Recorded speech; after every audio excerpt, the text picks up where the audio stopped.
Late into Tuesday night, the Guangzhou Charge came out and had some bombshell information to release to the public. They have announced that they are parting ways with their star DPS player of 3 years, Choisewhan, plus coaches Sung Woo and Tai Dola. And coming in to replace Choisewhan is the Chengdu legend himself, Jinmu. Right near the finish line, the Guangzhou Charge are making some serious changes in an attempt to revitalize their situation, which has quickly gone downhill. It started with releasing Piggy 1 week ago, and now it has evolved into getting rid of all of the Korean roots that were still left within the Charge organization. And this kind of gives some validity to the Reddit translation of Piggy from earlier this week, where he stated that the vibes just haven't been the same as they once were when he was first there. Things have felt very off. Even if it wasn't verbal, supposedly it kind of felt like there was some blame going towards certain people on the team, and that people are starting to lose faith in each other's abilities, and obviously you're not going to succeed if you're in that type of situation. And while we can't jump to any sort of conclusion,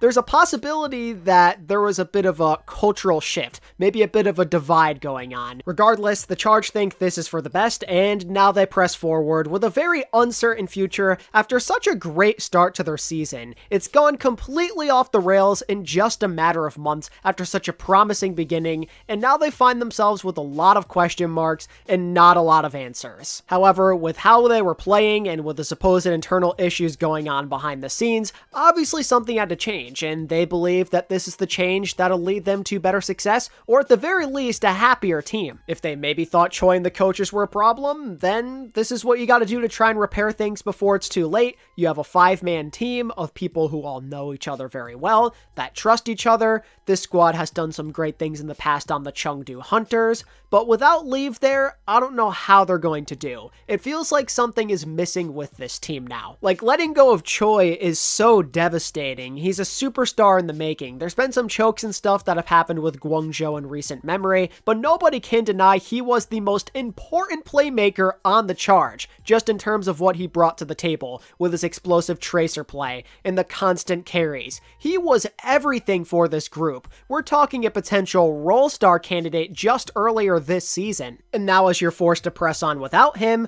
other people have to step up their game. Jinmu needs to play even better. He's been decent, but he's got to take it a step beyond. And then you have to hope that Jinmu can be a good plug-and-play piece. Again, he was part of this team in the past, basically. They were the Hunters together.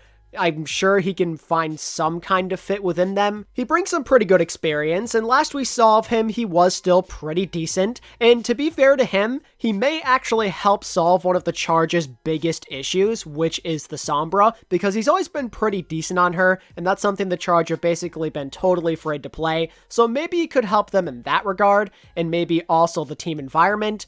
But will that be enough just on its own? Can they compensate for Choisewhan? That's going to be the big question for the Guangzhou Charge. Can their synergy and happiness and Sombra play overcome what Choi brought to the table? There's a lot of question marks surrounding the Guangzhou Charge. We've seen them make this move before, and it worked very well for them. They literally saved their season last year at the halfway point. It gives off very similar vibes. The only difference is, instead of adding on core pieces, core playmakers, you basically just got rid of one in hopes that the team environment is going to solve. It's really hard to replicate that for a second year in a row. The Charge proved they can do it once, but I don't know if they can do it again. Time is starting to run out. They still have issues to solve. They need to figure out who their new coach is going to be. I don't even know if they could get somebody like Rui at this point. That'd be ideal. But we know that he's taking care of his wife, so I don't really know there. It's a really tough situation for the Charge to be in, and there's still things that kind of need to settle out of the haze, if you will, before we totally know what to think of them. But just as of right now,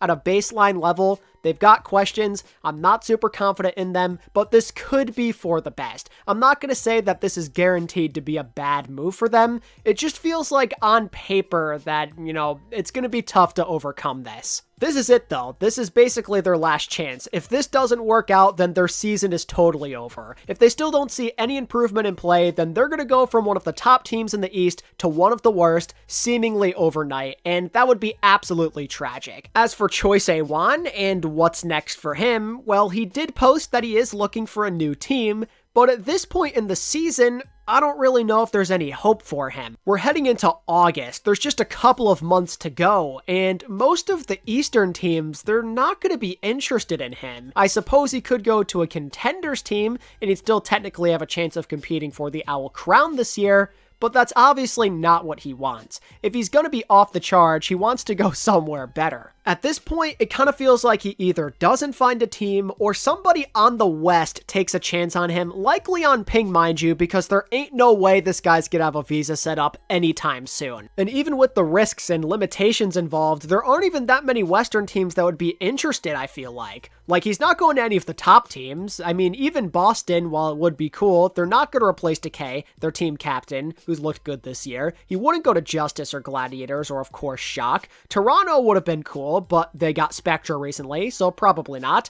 Vancouver recently got Heesang. He's obviously not going to any of the bottom teams, so the only team that even kind of makes sense at this point would be NYXL. I could definitely see them making a move for him, but Psycho has been a pretty decent piece for them. They've trusted in him a lot over the last couple of months, and he's looked good as well, so I don't know if they'd want to change anything up this late into the season when they're playing reasonably well. You maybe don't want to mess with that team chemistry and get Choi on the team, so if it's not New York, I don't know if he's coming to the West, sadly. It's honestly so tragic that this is the way Choisewhan's career is likely to play out, with no real relevance to his name despite flexing so much potential over the years. This is all we're going to be left with. This is the legacy he could be leaving behind if this is his last season in OWL, and if this is the last season of OWL in general. He'll be known as nothing more than that underrated player that so many people never got to see because he never went to a global tournament, as he was stuck on a mediocre team for 3 straight years that choked away every single real opportunity they got. Like, I'm happy he's finally away from all of that, but at what cost, potentially, man? At what cost? We'll have to see if there's any kind of future left for Choisewhan, as well as the Guangzhou Charge as they go on their separate ways. The next couple of weeks are going to be very interesting. Let me know your thoughts about Choisewhan and this Charge situation down in the comments below. And if you enjoyed this video and you want to stay up to date with all of the most recent Overwatch League news, be sure to give this video a like and subscribe to my channel if you're new.